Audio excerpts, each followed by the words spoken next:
Welcome to the Heroic Investing Show. As first responders, we risk our lives every day. Our financial security is under attack. Our pensions are in a state of emergency. A single on-duty incident can alter or erase our earning potential instantly and forever. We are the heroes of society. We are self-reliant and we need to take care of our own financial future. The Heroic Investing Show is our toolkit of business and investing tactics on our mission to financial freedom. Welcome to the Heroic Investing Show, a podcast for first responders, members of the military, veterans, and anyone looking to improve their financial future and gain some freedom with their time. We teach America's heroes how to build passive income, build their startup business, and safely grow wealth through real estate and other alternative investments. We help current and prior first responders put protections, systems, and a team in place to help them build a life where they can focus on their passion, that service or product that they are uniquely gifted to share with others, making the world a better place for all of us. My name is Gary Pinkerton, and I co-host this show with Jason Hartman. This is episode 215. Today's guest is David Winters. He serves as president of the Intrepid Fallen Heroes Fund, a leading national organization supporting the military community. Since 2000, this fund has raised over $200 million for families of military personnel lost in Iraq and Afghanistan, and for several special purpose projects serving wounded military personnel. He oversees the fund's strategic planning, fundraising, and program execution. He has been with the fund since its establishment in 2000 and became president in 2011. He also serves as executive vice president of the Intrepid Sea, Air, and Space Museum in New York City. And if you haven't visited, you've got to get there. It's just fantastic. His involvement in supporting America's military community began in March 1991 when he helped establish a volunteer charitable effort called Operation Support, and he talks about that some in our podcast here, which in just 3 short months raised over $250,000 to benefit the families of American military personnel lost in Operation Desert Shield and Desert Storm, our first war in the desert. Winters holds a BA degree from Fordham University, and he and his wife live in New York City, where she is Assistant Commissioner for Budget and Revenue for the New York City Police Department. So this spans, interest probably to all first responders and military members and anyone interested in our history, in helping out those that are wounded in battle and that are still dealing with this when they come home. Please help me in joining Mr. David Winters. Well, heroic investors, welcome back, and thank you for joining us one more time. I have with me today Mr. David Winters, and David has a great story, a great history. He has been with the Intrepid Foundation, and anyone who has not had the opportunity to see that amazing display, the military museum in the Hudson Canal. Yes, Hudson's the right one. I think right. On the in the New York Harbor, the beautiful New York Harbor. The aircraft carrier there, right, the Intrepid, and then there's a submarine, and there's all kinds of aircraft and lots of other amazing things. It's a great thing to visit. It really is awesome, kind of an iconic moment when you're in New York City there on the south side of Manhattan. So he's been there many years with this organization, has a great story about how he got there that I hope we dig into. He's also with an organization called the Fallen Heroes Foundation, and we want to talk quite a bit about that. One of my previous guests, Lance, that I mentioned in the introduction, also contributed to this, and we kind of dug down into it, and it was the thing that led to me meeting the awesome Mr. David Winters. David, thank you so much for joining us on Heroic Investing. I appreciate being with you, and thank you for the time, and thank you for your service to our nation. I appreciate that as well, sir. So as we were talking, you've been with Intrepid you go back to basically, we started at the same time. I started my Navy career as an ensign the same time you started with the Intrepid Foundation. I didn't know it was around that long, and it's a pretty awesome story. Can you lead us a little bit into not just your background, but also how the Intrepid Foundation came around? Sure. It's really the story of a really wonderful American, the late Zachary Fisher. He founded the Intrepid Sea, Air, and Space Museum in New York. He founded a number of other military-themed nonprofits, the Fisher House Foundation, many of your viewers may be familiar with. and he inspired what is now the Intrepid Fallen Heroes Fund, which we'll talk about. He passed away in 1999, but he was a successful real estate developer here in New York and became very, very successful. But when he was a young man, 16 years old, he was in a construction accident, and he had a bad leg and limp the rest of his life. For that reason, he was 4F for World War II. He could not serve in World War II because of that injury. But friends, family, all went over to serve. He wanted to serve, but because he couldn't, he always felt a debt to those who went and fought for our nation. Later in life, his family business became much, much more successful. He became very wealthy, and he turned that wealth to paying back the men and women of our armed forces, veterans, and their families. And he established these wonderful organizations, again, the Intrepid Sea and Space Museum in New York City, to be sort of a monument to the men and women who have served and to teach future generations about that service. The Intrepid herself is a World War II aircraft carrier, which is now the centerpiece of the museum. 1950s nuclear missile submarine Growler, British Airways Concorde, and as you mentioned, a host of really fascinating aircrafts. That's a wonderful legacy. That museum opened in 1982 and still going strong today. Fisher House Foundation provides comfort homes for families of military personnel and veterans who are hospitalized. So the families can go and stay near their loved ones who are hospitalized at no cost. They stay in the Fisher House, and it's a house. It's like a home. It's a really, really wonderful effort. And there are over 80 of those all over the country at military hospitals and VA hospitals, and even a couple overseas as well. And the Intrepid Fallen Heroes Fund, which I have the honor of serving as president, that organization started in 2000 after Zachary Fisher passed away. And today, the Intrepid Fallen Heroes Fund is leading the fight against traumatic brain injury suffered by military personnel. We're doing that by building a series of what we call Intrepid Spirit Centers. We're building 10 of these at military bases around the country. And at these centers, military personnel who are suffering from traumatic brain injury can go and get treatment. 7 of those centers are actually already open and operating. They've proven very, very successful. An 8th is under construction, and we need to raise money for the remaining 2. So I certainly want to ask your Sure. that are helping us in that mission. Yeah, absolutely. And so tell us real quick before we get to go to all the way to the end and forget to ask the question, the best places to find out more information about the fund, the Fallen Heroes Fund. Our website is fallenheroesfund.org. We're also on all social media. We post out there frequently, so we ask please follow us. Also, our phone number is 800-340-HERO. So you can call us. You can go to our website, follow us on social media. All the information is there. That's awesome. Thanks, David. So now you joined the Intrepid Museum right at the beginning, right? So back in the early, 1991, 92, at the beginning of Desert Shield, you were saying. Yeah. In brief, I became involved. I was working not related to the Intrepid, not related to the military at all. But as you recall, around that time, 1991, America became involved in a substantial but brief conflict, Operation Desert Storm. I'm confused. Yeah, same place, wrong time. yeah, but you remember this is Operation Desert Shield was the build-up for this operation, and Operation Desert Storm was the military operation.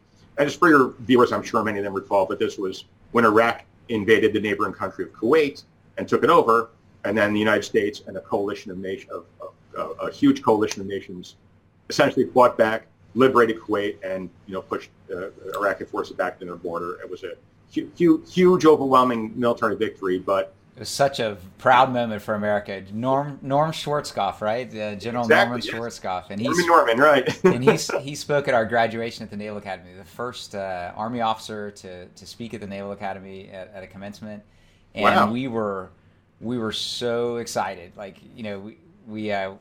We wanted Ronald Reagan, I guess, but that wasn't in the cards, of course. But Norman Schwarzkopf, we couldn't have chosen anything better. We were super excited. No, absolutely. He was a superstar back then. I remember. It was it was his plan that executed a pretty overwhelming military victory. Yeah. So that was the era that you started actually helping raise money for people with injuries in that war, right? And then for a period of time after. Yeah, correct. And just in brief, I didn't serve in the military. I wasn't involved in the military at all at that time. I was working my own job, but a couple of friends and I got together and said, although this Operation Desert Storm was a huge military victory, over 300 Americans lost their lives in that conflict. And that's a small number on the scale of the military campaign, but it's a large number for those 300 plus families. They lost someone, lost a father, a mother, a son, or a daughter. And we said, we didn't do anything for this great military victory, maybe we can do something for them. So we formed a little organization, which we called Operation Support, and we did a fundraising event here in New York and raised over $250,000 for those families. Wow. And one of the people who supported that effort was the late Zachary Fisher, who we just talked about, who founded the Intrepid Museum and inspired the Intrepid Fallen Heroes Fund. He got in touch with our group afterwards and said, why don't you come help with my efforts? And that's how I became involved with the Intrepid Museum and ultimately the Intrepid Fallen Heroes Fund. It is just that there's so many great lessons there. I mean, it is you never know what the ripples that you cause turn into, right? I mean, your $250,000, I'm sure, was extremely, people were very thankful to have received that money that needed it for, their family at that moment. The difference that it made, though, in that one effort and meeting Mr. Fisher just is huge. Yeah. Wow. And giving money, even more important was the message that not only do we want to provide financial support, but America will not forget you. You who lost somebody, whoever it was, a relative, a father, mother, our country loves you. Our country will never forget you. So as much as the money we hope help those families, it's allowing them to know that America cared about them. That was a really, really important message for us. Yeah. And equally important is making, is raising the awareness of things that in World War II we used to call battle fatigue. Like there's something wrong with this person, right? And we didn't want to recognize. We kind of hid this whole thing about post-traumatic stress and brain trauma. We didn't even understand brain trauma at the time. But then after years of understanding it, we still kind of tried to hide both of those concerns. So just the fact that you are raising awareness of this. It's an awesome website, by the way, and it has incredible, great information on it. I've spent a lot of time there. So raising information there, but also getting that support to people right where they work every day is fantastic. Would you share just, how did you choose the 10 locations? Was it just the locations of highest need or kind of military-centric areas? Right. When our organization decided to take on this project, and this was, we've done several projects before this, but when we decided to take on traumatic brain injury, we did it in cooperation with the leadership of the Department of Defense. We went to them and said, we have the capability to help. What help is needed? And prior to that, we had helped provide some financial support to the families who had been lost in Afghanistan and Iraq. In 2005, the government substantially increased the benefits provided to those families. So then we turned to helping the wounded. We went to DOD and said, how can we help? And because of advances in military medicine, a much higher percentage of military personnel who are injured in combat are surviving, which is a wonderful thing.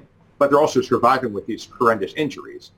All the roadside bombs, you remember reading, this, and I'm sure your viewers remember, all the news articles and news about, vehicles get hit by roadside bombs and, soldiers get burned and you get, lose limbs and amputation. But those soldiers are able to survive, but they're suffering from these injuries.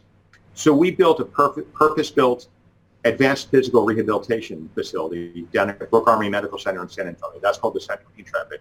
It opened in 2007. It was a $55 million facility. We raised the money all from donations from the American public.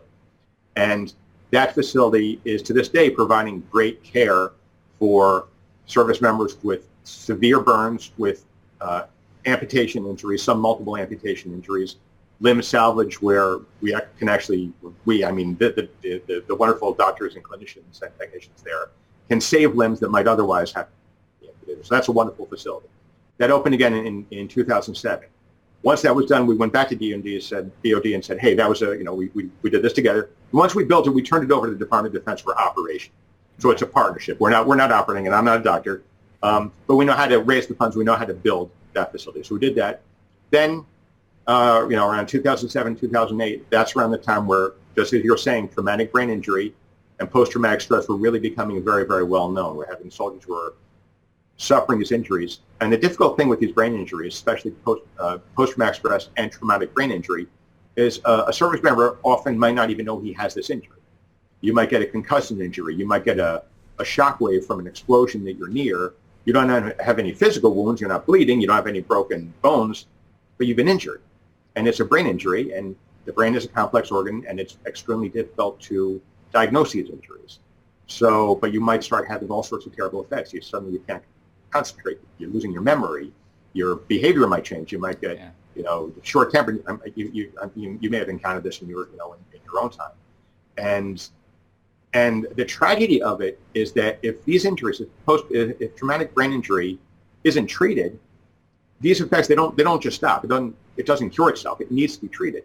So I've talked to service members who have come close to being discharged because their personalities changed and they're not able to do their jobs anymore.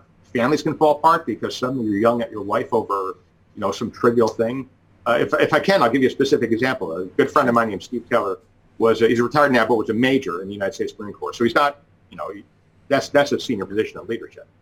He suffered a traumatic brain injury, didn't know it. He rotated back home, and his wife found him having some of these symptoms I was telling about. He was forgetting things. He wasn't concentrating. He wasn't retired. He was still working in a Marine, but back stateside, and he would, find himself losing concentration. What am I working on? What am I doing? And he started getting short at home. And then one day he found himself screaming at his wife over a pizza top. And out of the corner of his eye, he saw his little then 3-year-old son kind of cowering in the corner, covering his ears because Daddy was yelling so violently at Mom.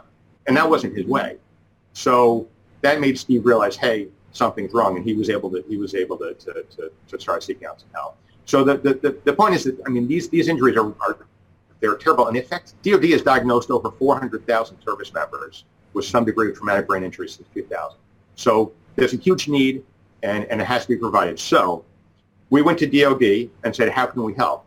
So we designed and built a special facility specifically designed for treating traumatic brain injury and post-traumatic stress. That's called the National Intrepid Center of Excellence. It's at the Walter Reed National Military Medical Center in Bethesda, $60 million facility.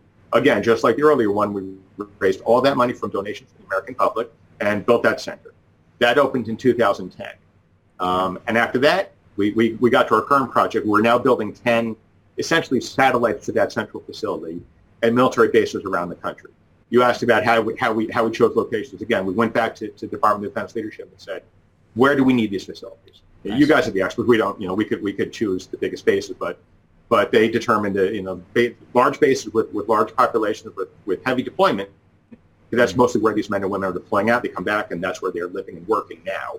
And we want to get them that care at home. So that's what we're doing, and that's the care we're providing. Well, I appreciate you taking some time to go a little bit further into the history. I did want to cover the San Antonio facility and there at Walter Reed. Say again the name of the one down in San Antonio, the burn center. That's called the Center for the Intrepid, and again, that's the Advanced Physical Rehab Facility. Right. Not just burns, but advanced physical rehab. Okay, wonderful. So there's, a lot of our current efforts and what we think of when we think of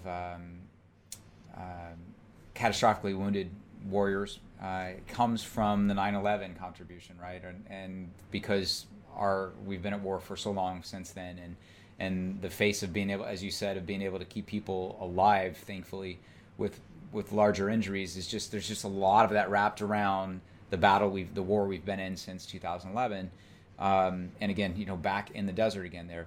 But it also had a huge impact on New York City, obviously, right? And so there's other major things that happen. I've participated a few times with the Tunnel to Towers race, which is also helping catastrophically wounded warriors. Is there any? And Gary Sinise, obviously has a tremendous thing where he's donating homes and things. And so, is there synergy here, or are you're all working towards the same goals, obviously, at least working at the same kinds of things. Are you working with other organizations, or is that just not needed to be able for everybody to achieve their own? I certainly know a lot of those organizations. Gary Sinise actually for a time was involved in the Intrepid Museum on the board of the museum, which is great. And he's a wonderful individual and driven. Yeah. Really, he doesn't just talk the talk. He walks the walk. Yeah. To use the cliche. So he's one. Tunnel for Towers is a wonderful organization. I'm familiar with that. As you said, we are working towards the same goal. Our organization is a little bit different. I don't mean this in better or worse. It's just our operation is different because we're building facilities. Or other organizations are providing they'll provide like a program to help this particular soldier on this particular day or that that Marine or that sailor. And we're building facilities, which it's a capital program as opposed to a program. So it's a little bit different. The effect is the same because as we build these centers, once they're open, and as I mentioned before, again, once we build each one and open it, we turn it over to the Department of Defense for operation. Then it helps soldiers. So we're a capital program as opposed to a programmatic effort. But we're all again helping. That's a very good distinction. When I was at the Naval Academy, we were looking into some public-private venture facilities there, and that's really what this is, right? So when you build a facility, obviously the DoD is taking it over; it's on their base, so they're involved from day one on the construction and the design of the thing. It's a partnership. We build our leadership. Again, Zachary Fisher's his nephew Arnold Fisher is our honorary chairman. He's a builder. Okay. He's built skyscrapers here in New York, so he knows how to build, and he knows how to get things done, on time, on or under budget, because we don't want to have delays. We don't want to have unexpected things happen. He's a bulldog of a man. He stays on top of it because you don't want to delay, because every day you delay, that's one more day that some service member is not getting the care he or she needs. And it's money that you could be spending on the next one, right? So absolutely. You mentioned something very interesting. You said we've been at war for a long time, and we have. When you think about it, it's 19 years now, 18 years since 2001, and as I mentioned, all the funds for building these Intrepid Spirit Centers for helping brain injury, that all comes from donations from the general public. We don't take government funds for building. It's all donations from the American public.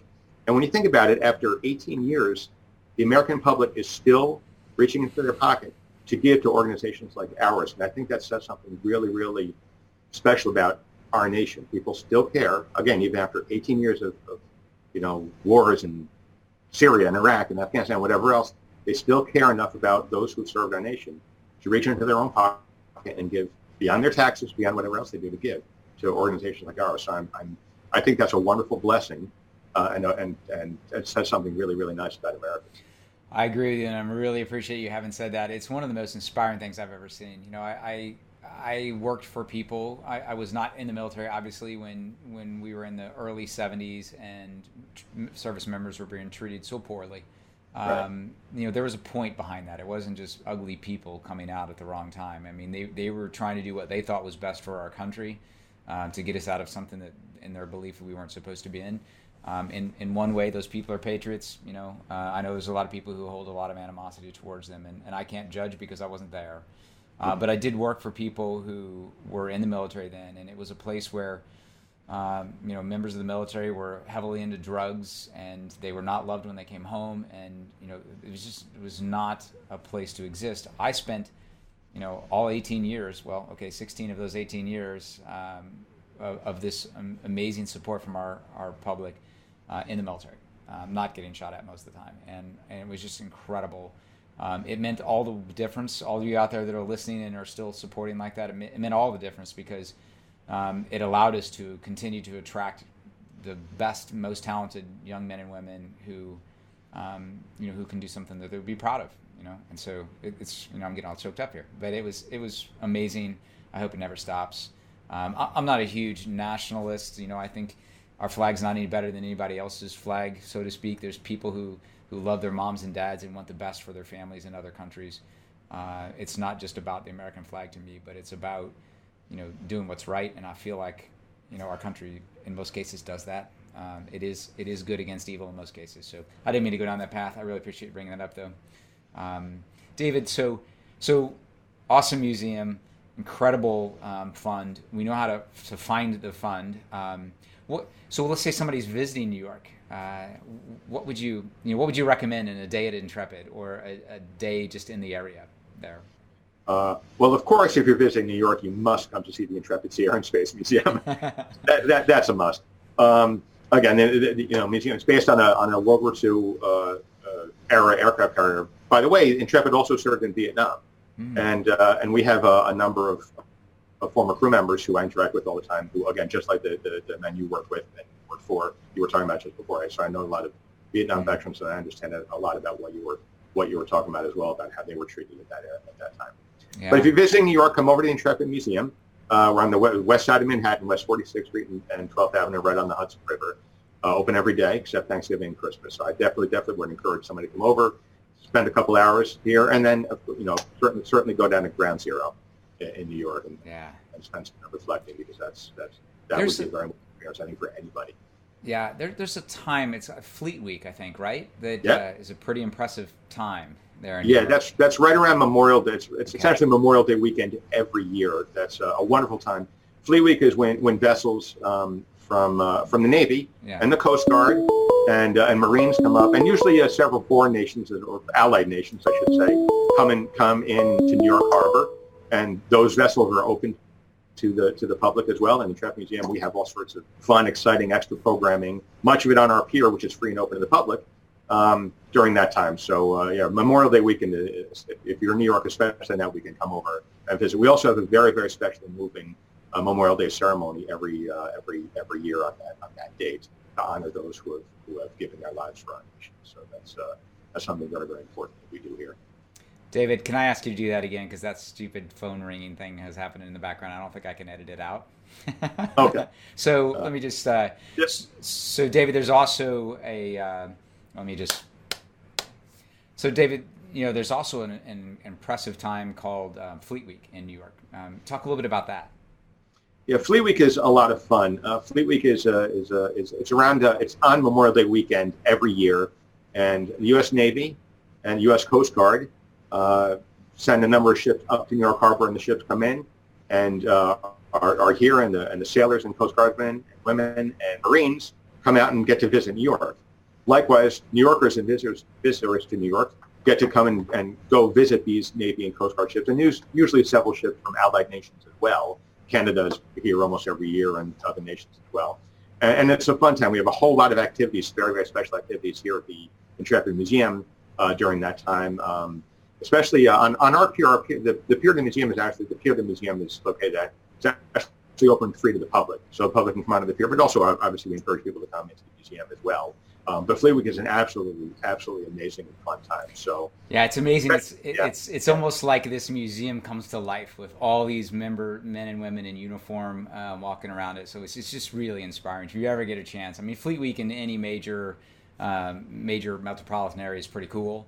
But in New York City, it's amazing. David, thank you so much. Our time flew by, my friend, and I can't wait to get up there with my submarine veterans group, that USSVI that I have. I'm a member of down here in Wall Township. So we will definitely get up there this year. Check out the submarine. Make sure you got her nice and clean for us. Thanks so much, David. Any parting words? Again, if I may, please, I encourage your viewers to visit fallenheroesfund.org. Follow us on social media. That will tell you all about our efforts and how to support. We do need support. We have 2 more of these centers to build. They cost about $12 million to each build. So we need the help to get them there. The sooner we raise that money, the sooner we can build. And Gary, thank you so much for allowing me time to share time with you and your viewers. And again, I thank you for your service. It's an honor to talk to you. It was a pleasure. Thank you so much, sir. Thank you so much for listening. Please be sure to subscribe so that you don't miss any episodes. Be sure to check out the show's specific website and our general website, hartmanmedia.com, for appropriate disclaimers and terms of service. Remember that guest opinions are their own, and if you require specific legal or tax advice or advice in any other specialized area, please consult an appropriate professional. And we also very much appreciate you reviewing the show. Please go to iTunes or Stitcher Radio or whatever platform you're using and write a review for the show. We would very much appreciate that. And be sure to make it official and subscribe so you do not miss any episodes. We look forward to seeing you on the next episode.